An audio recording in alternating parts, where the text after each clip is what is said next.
আছে পড়তাম মাত্র। আচ্ছা ভুল হয়েছে, সরি। মাত্রই পড়তাম আমি। মাত্র এখান থেকে আমরা বেরোছি, আমার বাসা এখানে কাছাকাছি। মামলা দিলে ভুল করছি, এখন মামলা আমাদের হেলমেট ছিল সাথে। ছিল বাসা থেকে বাইকের কাছে এসেই হেলমেটটা পরা, কেন করেননি? ভুল হয়ে গেছে ভাই, সরি সরি। গাড়ির কাগজ দেখবে, গাড়ির কাগজ আপনার কি হেলমেট ছিল? একজনের পিছনে তো লাগবে। খালি না, এই কারণে পড়া হয়। এটা না হলে তো আপনার এত সুন্দর একটা হেলমেট পরেছেন, ওনার তো মানে জীবনের মূল্য আছে বা মাথার মূল্য আছে।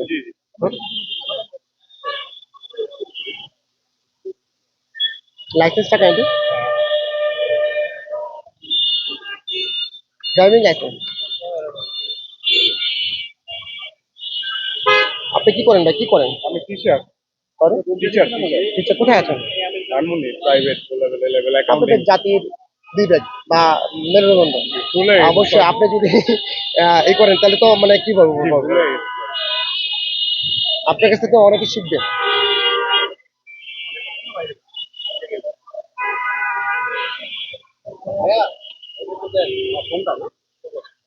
আমি ছোটটা মামলা করে দিচ্ছি ভাই। হ্যাঁ, গাড়ি কি আপনার নামে? এখানে লেখা আছে। জি জি জি, দাদা দাদা সেতু কে আগের মালিক না? ইসলাম। ঠিক আছে। আমি কেন বাইরে ছিলাম না?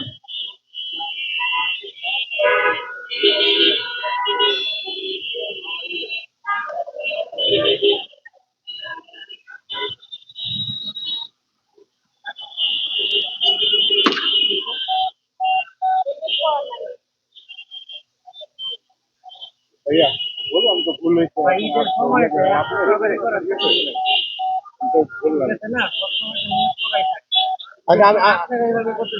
বললাম আচ্ছা ঠিক আছে আমার ভাই হয়। আমি বলি আচ্ছা, আমাকে আমাকে আমাকে জিজ্ঞেস করেন। সারা বছর অনেক হেলমেট পরেই থাকে, অনেক আহামরি ভিড় হয়ে যায়।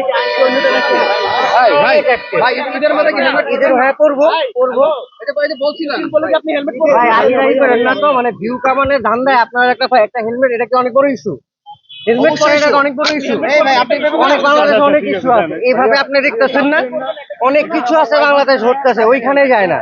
অবশ্যই কিন্তু আপনাদের কাছে ইস্যু হবেই।